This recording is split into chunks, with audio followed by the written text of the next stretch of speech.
Hello and welcome to Qsports. I'm Mamudu Gajaga and thank you for joining us. Coming up this morning, who would have thought a Gambian would ever be nominated as a Premier League Player of the Month nominee? For the very first time it has happened, Yankuba Minte stands there as the first Gambian player in international football, in club football, in professional football to be nominated as a Player of the Month in the best league in the world, the English Premier League. It has happened. And he would need your votes for you to vote for him to become the winner. Although there are also some very prominent nominees in that Player of the Month nomination. We'll be talking about that later in the show. Also, the first time in history, a Gambian female footballer has signed a professional contract in Estonia, Pendabar.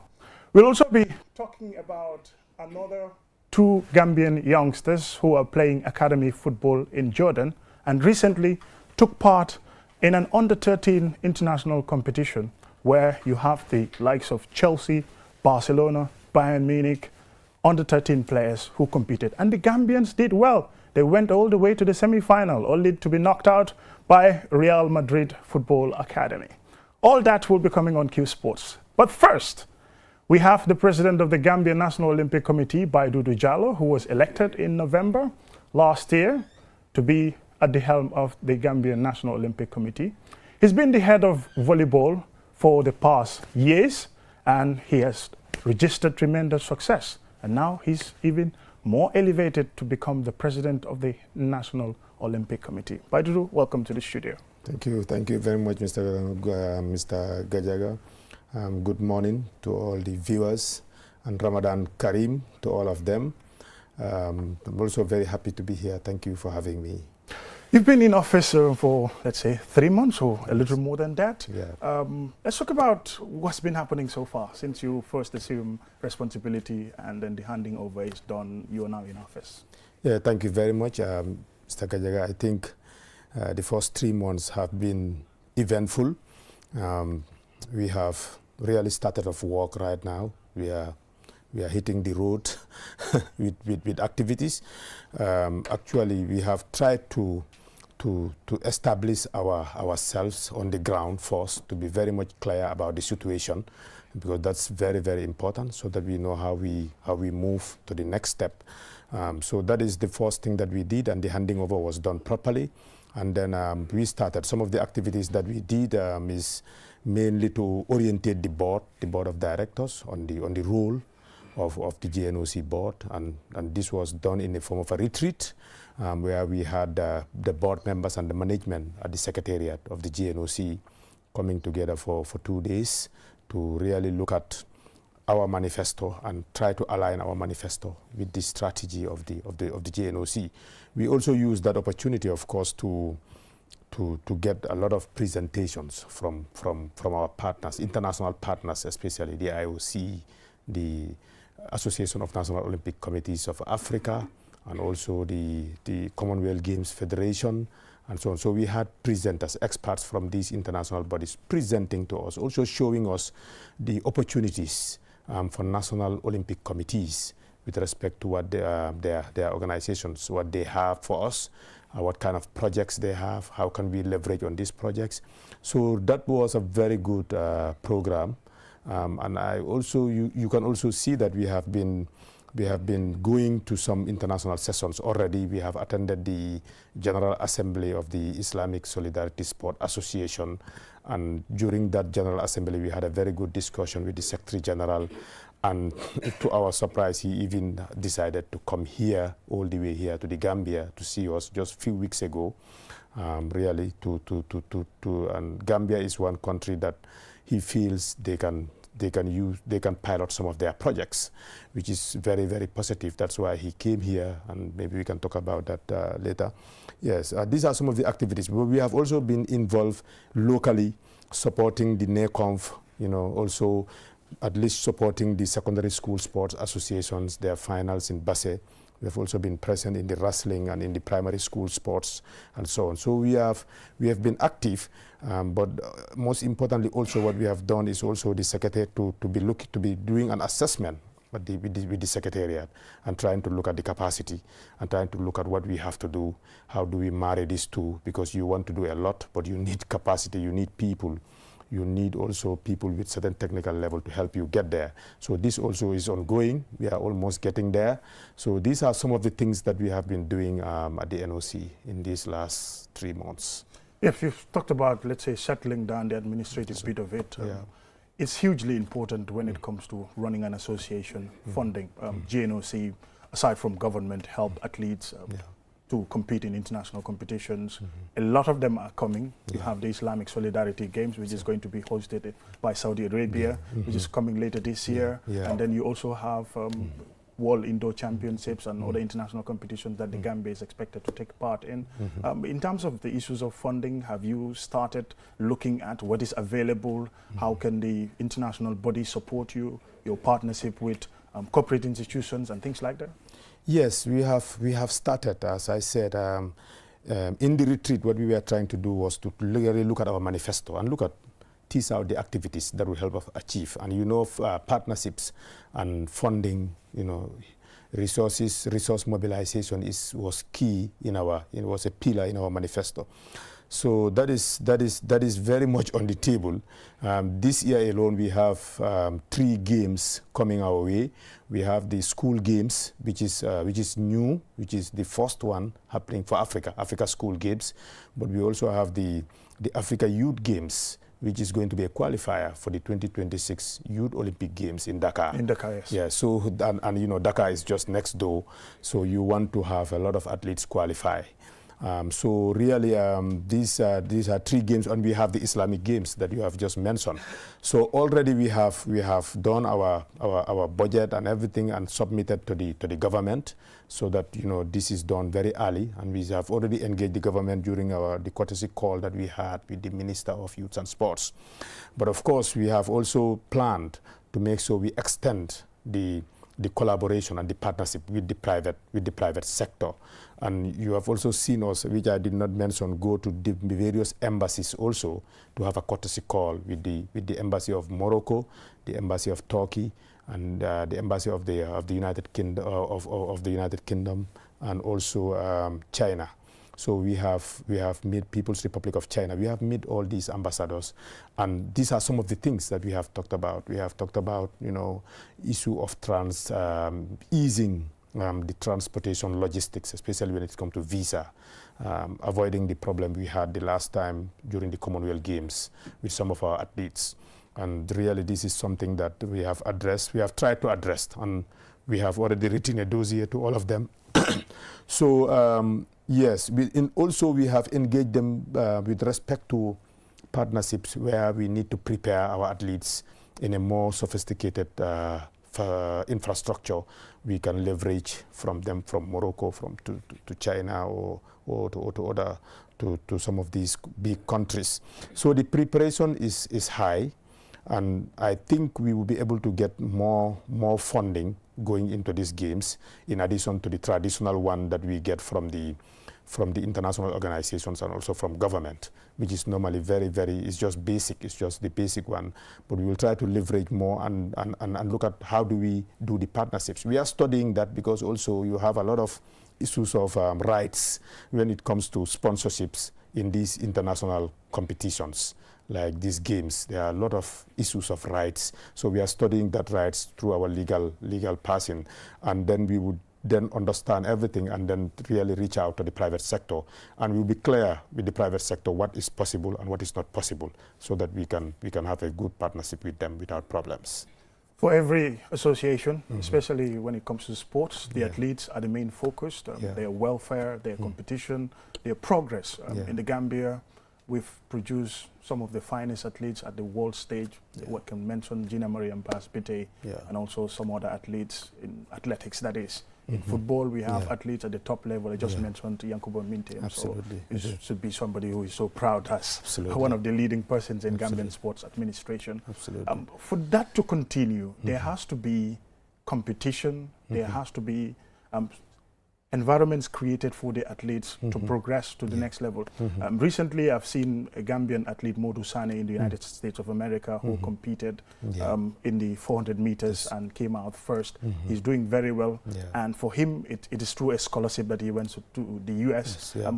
Are things like that part of your agenda in terms of helping the athletes move to the next level, whether it is through international training and as well as getting them maybe scholarship through university? Because in America, that's how it works.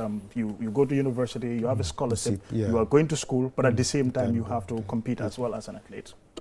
Yeah, definitely, yes. Momodu, really, I'm very much proud about the achievement of Yankuba Minteh. Like you said earlier, the English Premier League is the biggest league in world football, and for him to go and in his first season and performing like this, scoring goals in some of the big stadiums like in Old Trafford and so on, so is something that is marketing our country, is selling our sports. And I think if this continues, if we all pray for him and this continues, we will see big agents coming here looking for talents, and the talents are here, they are available, we all know that. Not only in football, but in various sports. But yes, what we are doing, Momodu, again, is centered around the athletes. What we are trying to do with our management, with partnerships, is all to translate back to the athletes for their welfare, also to provide the right environment for them to move. Of course, we have to, when it comes to athletes, we have to look at from the very, very low level of grassroots level to the top, to the high performance. For high performance, we have, even in our courtesy call with the ministry, we have emphasized that it's high time government also support. Not only, we don't only have to depend on the IOC scholarships, because these are limited and they will just, only a few will be able to benefit from this. So we have put it to the minister, and the minister really buy this idea that if the IOC gives this amount of scholarship, the ministry or the government can also say, okay, we also chip in and top up what the IOC has given, so that we have a bigger pool going out. We have seen, with some of the athletes that have been in France, how much they have improved over the years, and we want this to continue and get a bigger number. So this year we are looking at the scholarship package, making it bigger. We are also trying to go down when it comes to scholarship, not only looking at the higher performance, but even looking at the primary school and the secondary school sports. Some of the very, very standout kids who have come out. How do we look at these kids and even support them at the level of their schools with scholarships, so that the burden of pay of some of this financial burden is lifted, and we've already want them to focus on sports. So that is also something we have already started brewing, and hopefully we will come out with a package for locally, for local support for standout athletes who we have seen serious potential for qualification to future Olympics, to support them at a very early age. So really we are going to also, in our discussion with all these embassies, that is something that we have really pushed, that the support that they provide to the country in terms of the other sectors, sports should be another sector that they have to add in the supports that they provide. They are providing support to education, to health, to agriculture. Let's also bring in sports. So this is something we have sell. We have given them various options on how to do this, including also scholarships, where, for example, you go to the Chinese embassy, every year they have a lot of scholarships of people going to China. So why don't we have a package for sports within that scholarship package? And this is something that we talked about with them, and we are also going to the Ministry of Higher Education to talk to them also about this, so that the Ministry of Higher Education, because these packages goes to the Ministry of Higher Education and sometimes the Ministry of Basic and Secondary Education. So we will talk to these two ministries, so that there is an annual allocation for sports, and that way we can really support a lot of a bigger number of athletes on scholarships, and so that they can go to colleges or to universities where you have the infrastructure, and they can advance their education, but at the same time they have the environment to train and go on. So we are looking at high performance, we are looking at grassroots, so that we marry the two and try to get a continuity. But I can tell you, our attention really is the athletes and how we help them. Also, of course, maybe you will ask me that question, how about our infrastructure locally? In fact, that was going to be my next question. Yeah. No country in sports thrives Yeah. if you don't have the right infrastructure. Sure, Gambia absolutely. have been having the challenges. Yeah. The reason why we have our athletes some time ago training at the High Performance Center in Dakar, Senegal, is because the infrastructure is not available. Yeah. At the stadium, currently, it's closed, it's on the international ban because it has not met the right criteria. Yeah. And even when it is open for athletics, would have challenges. Absolutely. Some of the tracks have been damaged Yeah, completely. I completely. think that one would have to be refurbished completely. Absolutely. That's an aspect. And these things, yes, it's the government's responsibility when it comes to providing the infrastructure for the athletes. Yeah. The GNOC, in as much as you want to try, you can seek for partnership. You can tell your partners to help you, but at a very low level. It cannot be at the higher level. Yeah. I'm not sure if you, in your courtesy calls, maybe with the Minister of Youth and Sport, you discuss the issues about infrastructure. How would government push that agenda to ensure that they provide the infrastructure? Yeah, Mamadou, really, the infrastructure is of huge concern. For me personally, giving my experience in volleyball and the growth of the sport, but how the infrastructure have limited how much we can do and how far we can go. You can see now Gambian athletes playing around, volleyball athletes playing in top leagues. But if you really want to excel at certain level with your national team, prepare with your national team, go and play. I mean, you don't have it here. So it's also more or less the same thing for everybody right now, including even football, the big one. They cannot even play at home. Athletics, we have seen even the secondary school sports and the primary school sports had to make shift tracks to conduct their championships. So it's very, very serious. I think it's a very concerning issue for the GNOC. So we are taking it very seriously. I think it was the center of discussion during our courtesy call with the minister, but also with these ambassadors, because at the end of the day, whatever you try to do, if you don't have the right environment at home, you cannot continue to grow in sports. We are going to continue to limit a lot of potentials. We are going to continue to lose out, on a lot of youths who have the potential for sports because the infrastructure is not there for them to leverage and see out and fulfill their potential. So yes, so we have different approaches. We are really pushing government to do something. And fortunately, the relationship between the GNOC and government have been improving over the years. And I think even with this new board, it even looks better. It looks that it's going to get better and stronger. And there is a lot of trust between us and the government and the ministry. And we are pushing this. We are leveraging on this to make sure we work with them very closely on different partnerships. We have to make sure we improve the infrastructure. We have to really, our focus is before the end of the 4 years, we try to make sure we have a very good indoor facility for various sports, which various sports can use. And it's a high level one, which is able to even host international competition. We are also looking at, for athletics, really, to get back the tracks, especially at the Independence Stadium, and really by extension try to at least get another one.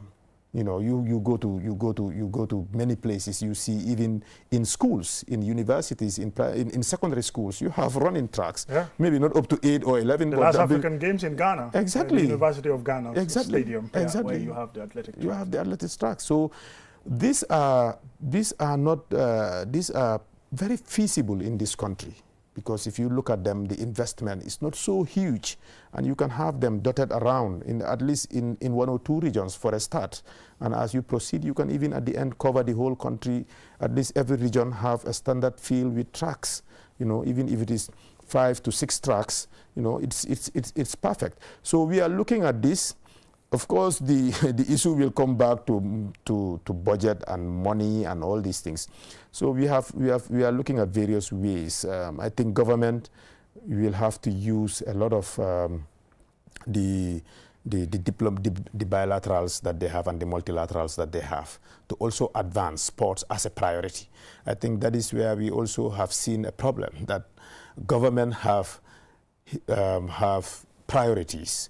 And at the moment, maybe sports is below when you look at the the range, the priority level and ranking, the ranking of the priorities.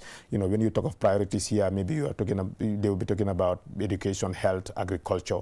So investment and investors and bilaterals are normally driven towards these sectors.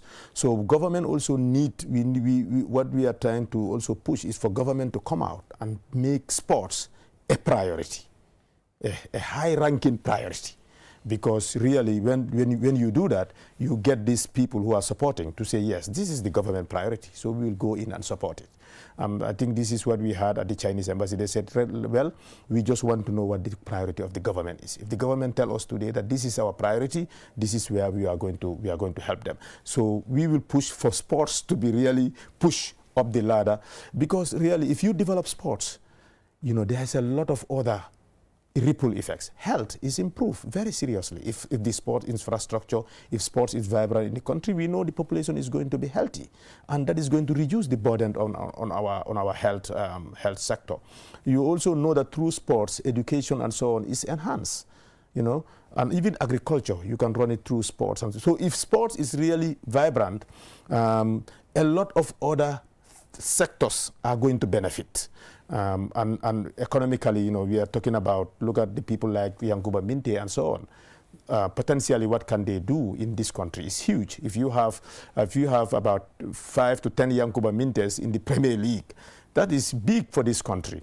And you have it maybe in La Liga and also in the Serie A. It's so big. So this is what we are trying to push the government to understand, so that they will push sports as a key priority, and that will really entice a lot of investment in our sector. But really will be the infrastructure. Well, I wish we could go on and on, but time is never enough. And thank you very much for your time. Thank you. We'll go for a short break, and when we come back, we'll be talking about other issues. Pendabar signing in Estonia. Why did I keep getting this wrong? Estonia is in Eastern Europe, so we'll be talking about that, and we'll be also talking about Yankuba Minte. And of course, towards the end of the program, on a very sad bit, we lost a very close colleague, Modulamin Sanyang, who works at Star FM, and then we'll be talking about that as well later in the show. QMoney is back again with its easy-to-use, secure and convenient mobile app that allows you to carry out all your transactions. No matter where you are or what time it is, you can always access your funds. With the new QMoney app, you can cash in and out, buy credit, buy QPower, shop, make payments, and so much more. You can also send QMoney, pay bills, receive international remittances, and transfer cash to others. Just download the app from your Play Store or App Store and get started. For more information, call customer care on 133. QMoney, Sinu Kalpe. We innovate, others follow. QCell's Q Prayer and Q Ramadan service reminds you of your 5 daily prayer times and the start and end times for your fast. Simply send prayer to 331 to be reminded of the 5 daily prayer times. Send Ramadan or fast to 332 to be notified of the start and iftar time of fasting on a daily basis.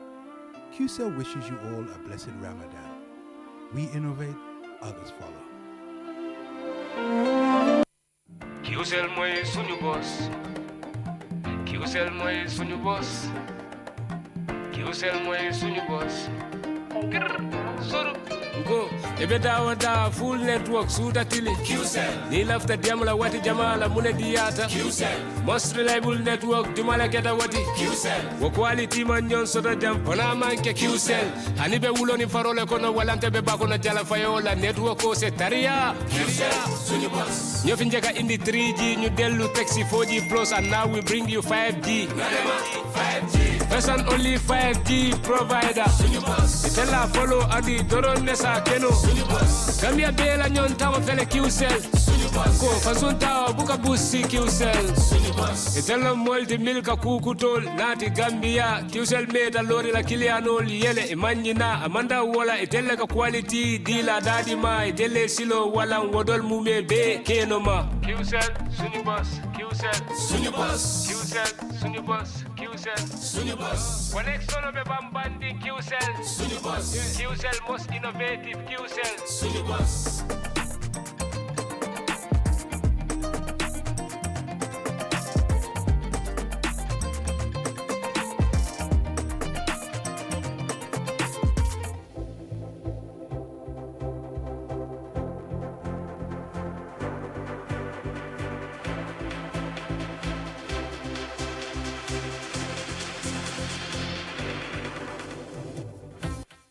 Welcome back and thank you very much for joining us. This is Qsports and I am Mamudu Gajaga.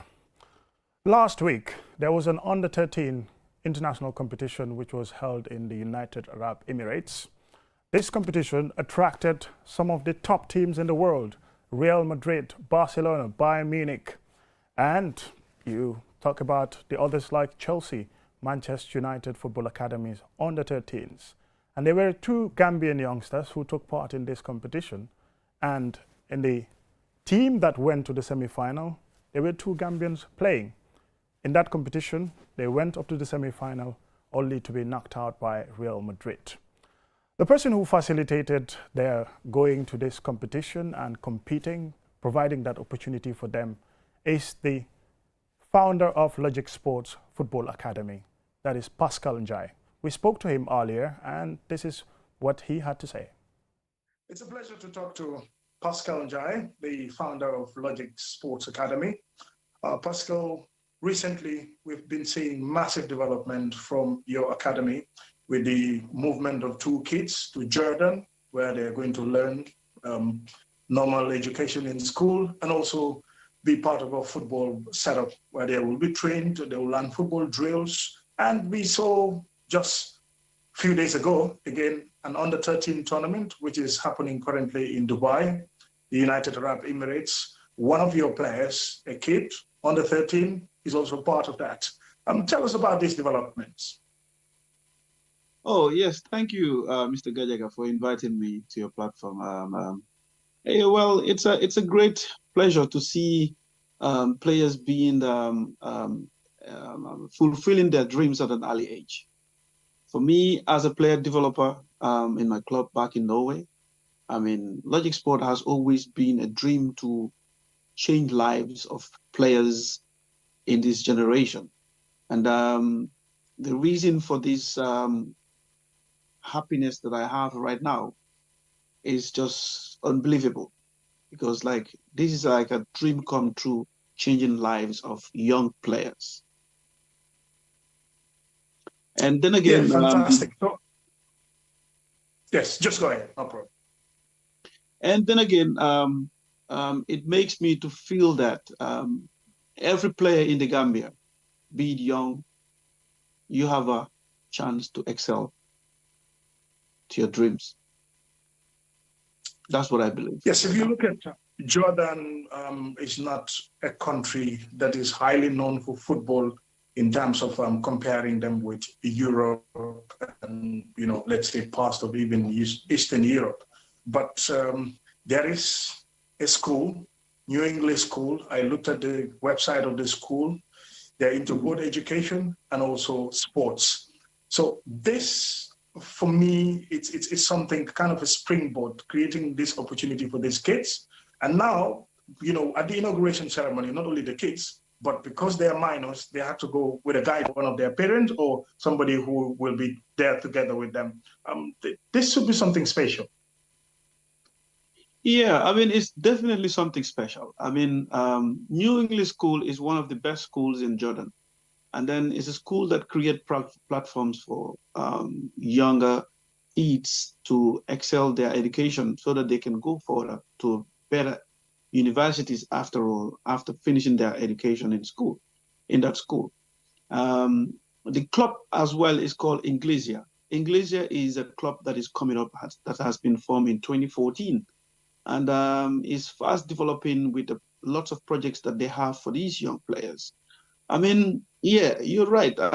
Jordan is not a big country in football, but being a young player, going to school and then playing in Gambia, struggling just to have a football shoe is something else. Not talking of in Jordan, Inglesia, they helped you to go to school, provide nutritionists for you, and then with your one of your parents to guide you, and then playing football. And moreover, if you don't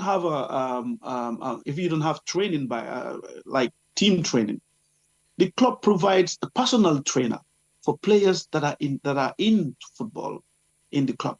For example, Inglesia, if they train like 3-4 times in the week, the next day, if there is no training with football, the club director provides an individual training, like a personal trainer that will come and help the boy in the physical aspect. And moreover, they usually have like doctors appointments that they go and check their body, and then they will check their metabolism. As a football player, like I said, nutritionists are there to help them. So this is a great opportunity for young players out there to imagine, for example, if Gambia was having like 10 players that are coming out 14, age of 14, 13, 12, 10 of them. Can you imagine? Because there in Jordan, they have like professional coaches that are there to teach them every day of your life, to teach you how to play, how to pass, how to create space, how to communicate, how to understand the fundamental thing in football, technical aspect, teaching you every day in, day out, the methodology of the modern day football. You understand?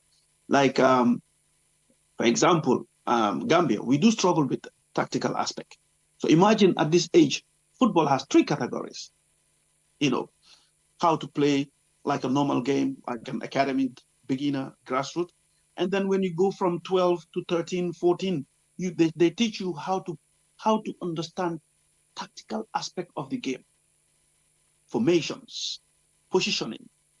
That's where you learn them. And then when you go from 14, 15, then you're in the competition stage. They expect you to deliver all the time because you have the professional mindset right now. So imagine these kids going there to have this. It's a big thing for me, and it's a great achievement for our country as well. You've been to Jordan yourself. You went there to see the kids. You've looked at their conditions. How are they feeling? Well, they always tell me that you don't know what you have done for us. We're very grateful what we are having here. I mean, it has never been expected in our lives at this age. They've been treated like professionals, I mean, the treatment that they're having is like professionals. And then I even started teasing them, I was like telling them, wow, your first pictures that I saw when you just arrived, your chicks were inside. Now you're getting chicks out there. They were like, yeah, we're enjoying life, and then we living our dreams. Yeah. That's fantastic. And that's really very good to hear. Pascal, tell us about your connection with this school in Jordan and also your partnership with them. When it comes to contracts of this nature, they are subject to maybe a term where it will last for a year, 2 years, or 3 years. Is there any such agreement between you and New England and future prospects? Let's say, if these kids do well in both school and also in their football, are there prospects for you to be able to get more of the Logic Sports Academy boys there for future training, so to have such kind of opportunities? Oh yeah, we have a very good collaboration. If you bear in mind, if you recall, when you came to Logic Sport, you yourself, you were part of it when we started it. I mean, our main goal is like education is the heart of Logic Sport.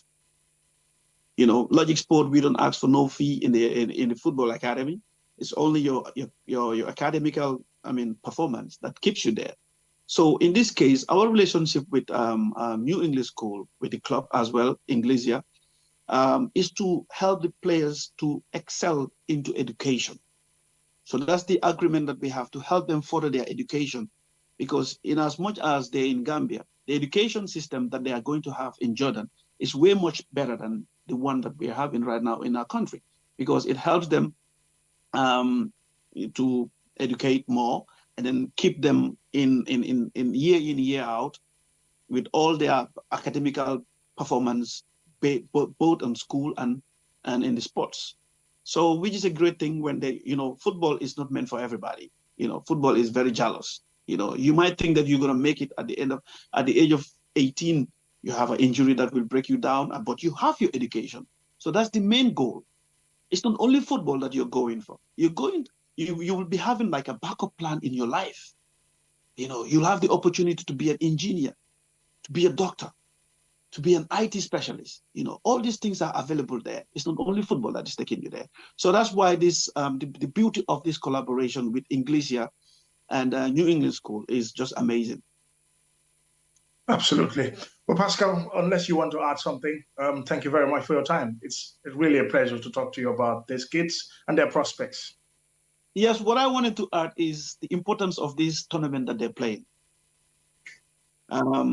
Because the tournament on the 13th international tournament is being organized by the great legend Salgado, Mikel Salgado of Real Madrid, former Real Madrid and Spain international. He's the one that organized the show. When I have a chat with him, he was just happy to say that, he's the one that organized this program for player development, to give chances for all the young players that are out from different kind of direction, And then it's not only me that had the opportunity to come, There are other players that came through the help of this guy, Mahmoud Jeng, from Fajikunda Football Academy as well. So these kids are doing well. Imagine all the Gambian players that are there. The Gambian players are scoring the goals. They scored against Chelsea. They scored against Al Nassr. They scored against Boca Benito from Australia. They scored against the one that we played today, a team from Saudi, Ahmed. So we're going to play the quarterfinals tomorrow against Bayern Munich. So we're raising the Gambian flag here all over in Dubai. So it's a great feeling that young Gambians are playing with top teams. Gambians that were playing on the sand in Gambia, now they're playing against the top teams and giving them problems. I was happy when I saw the way the boys were playing against Chelsea. It was an amazing feeling. So I'm looking forward for tomorrow. Hopefully, Gambia, pray for us to win this cup. Our boys are doing tremendously well in this competition. It has never happened. And we're going to make history through Logic Sport and Fajikunda Football Academy as well. We represented Gambia here. From under 13 football, now to the most talked about footballer, if you like, in Gambian terms, Yankuba Minteh, who has been nominated as Player of the Month for the month of February in the English Premier League. This is unthinkable, it's unheard of few months ago, but here we are, we're celebrating a Gambian youngster who played on our dusty pitches, sandy pitches, later on played school football, even won that competition. Somebody is with me in the studio who is eagerly going to talk about that because he witnessed that school competition. He saw Yankuba Minteh when he was mesmerizing league teams, dribbling past players, so he wouldn't be surprised. But first, let's listen to an interview that he had with Brighton Hove Albion's media team just yesterday. It was posted on their social media.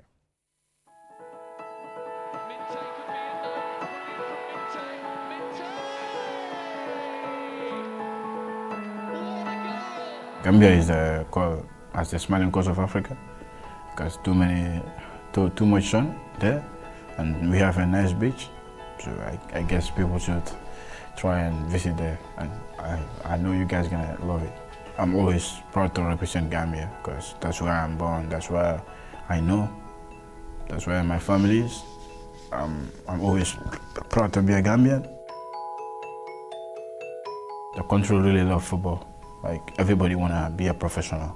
That's what is in their head. Like they really love football. When you were a kid, people called you the Lionel Messi of Gambia, didn't they? Yeah, that came from my uncle. I remember there was a day we played mini poses, and then I started dribbling like 2, 3, 4 people, and then he started saying, "Oh, now I will give you a name. I will call you Messi." He started calling me Messi, and then everybody take it from there. Everyone started Messi. But my dad didn't like that because he loved people calling me my name. Yeah, but he can't do anything about it, so it's getting popular, you know.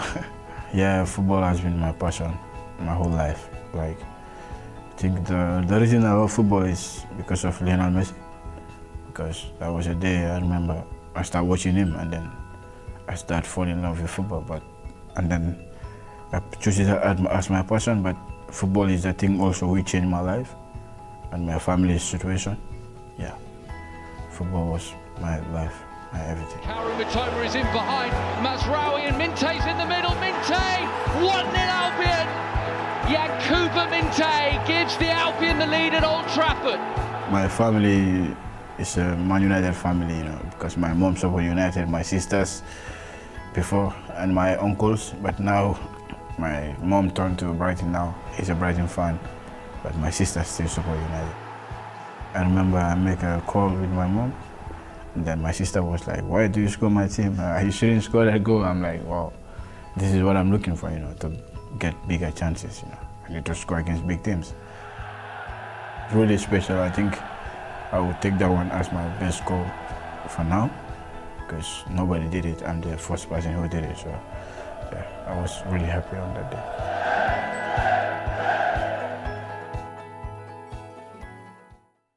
That's Yankuba Minte. Well, one of the goals there, I don't like it, especially towards the end. That's against Manchester United. I didn't celebrate it. In fact, I felt a little bad. But good thing for the lad. I will wish him all the best of luck. But player nomination, player of the month for the month of February. Ibrahima Kebi Sonko, you covered schools football.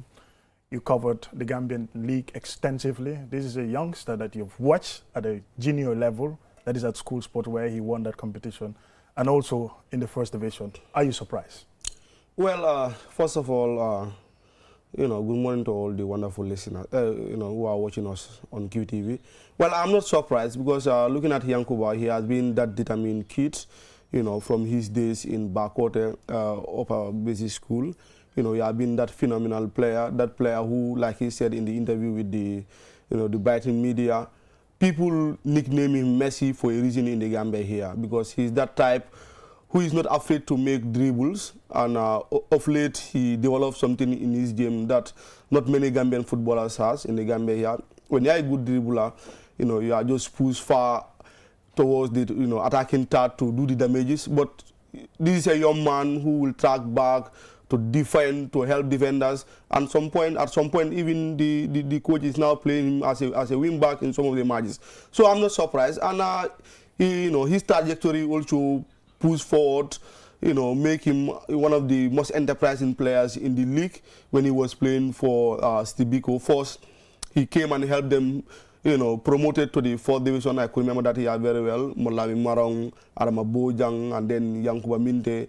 These were the three talk about players for Steve Biko, with all due respect to Ismaila, even though that he was, Ismaila Mane, he was one of the most instrumental players for Steve Biko. And then, but you could see the players who were making the damages. And then when the 6 months he played for Steve Biko in the league, I remember some of the matches, especially against Birkama United at KG5, where at some point the scoreline was so tight. He just demanded the ball. They passed him the ball, he dribbled past a couple of players, slot the ball in, 1-0 for them. And then he moved to Odense. From there, we know the history. It has all been so rosy for him. But for me, I don't think it's only talent that took him there, hard work. When you look at him playing for Brighton in the Premier League, you can see a very determined young boy who is hungry to succeed. Yes, in fact, Kebi, I want to take you on that for the next version of our discussion. That is basically a player who signed for Newcastle United because he was playing in Odense. That's why he attracted the scouts of Newcastle United. So when he was signed, because he doesn't have the experience, he was loaned out to Feyenoord. He played in the Dutch Eredivisie. But even in that league, this boy is determined. He shows it in, week out in terms of his performances, his goal scoring. In fact, he has to improve a lot. Initially, his decision making in the final third of the field was a problem. But through his coaching and also helped by some of the people surrounding him and in the club as well, he has improved that aspect of the game. And where you talked about also the defensive aspect of the game, helping not many players, forward players, usually think, they're just in the game to score goals or maybe making assists. But he has definitely improved his side of the game. I think one thing that has worked well for Yankuba Minte is, his development process. Well, he went to Odense first for a trial, and then without hesitating, they like him. They saw him first because he was less than 18 at that time. He came back to the Gambia to play for Steve Biko. Then when he's 18, he left, and he made an instant impact in Danish football. And then when he was signed for Newcastle for the Magpies, at that time you understand that he doesn't have work permit, and again through experience they have to loan him to Feyenoord. And when he went to Feyenoord, he met Arne Slot. So Arne is termed as one of the most, the best developmental coaches, we have in this generation. So you watch him at Feyenoord. He was not defending that much, but he's that attacking threat who, at a point in a UEFA Champions League match against Atletico Madrid of all people, he completed 8 dribbles. You watch Real Madrid's last game, against Atletico Madrid. Vini and Mbappe combined cannot even, make 5 dribbles. Him alone, in the last Champions League, he completed 8 good dribbles against Atletico Madrid, which a team that is very known for being very solid. Their players are very aggressive, very hard to dribble. So for me, I think he's lucky that he's in a team too at Brighton where the coach love him. The coach, in fact, is talking about his defensive contribution. And if you go to Brighton, Yankuba Minte being Minte, yes, he has lived up to expectation, when he was at Feyenoord, for the loan via Newcastle. But again, Brighton have top talented youngsters that before Yankuba, live up to expectation. Some of them went to the AFCON and they did well. They came back. But again, keeping those players on the bench tells you about Minte. Right now, it's not only about his attacking prowess, but what he contributes in the game. That's been very defensive when needed. And to attack too, Yankuba at a minute will be at the back defending. At a split of a second, he's the one carrying the counters or doing the exploitative dribbles in the 18-yard areas. If he continues like this, I'm sure top clubs will come calling soon. Yes, definitely. There's no doubt about that. We can talk about Yankuba Minte all day, but time is not on our side. And we are going to end this program on a very sad note.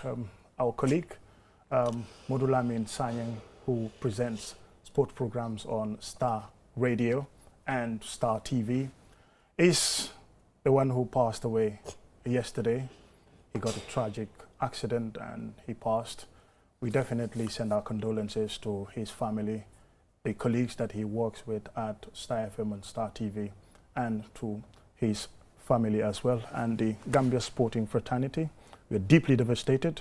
Just 2 months ago, I covered a football final with him in Sukuta, where the Sukuta football final, that's a Nawetan, which was sponsored by QCell. He was there doing the commentary through the PA system on the pitch. We wish him Jannah as his final resting place. Thank you very much. That's it for Qsports this afternoon, and bye for now.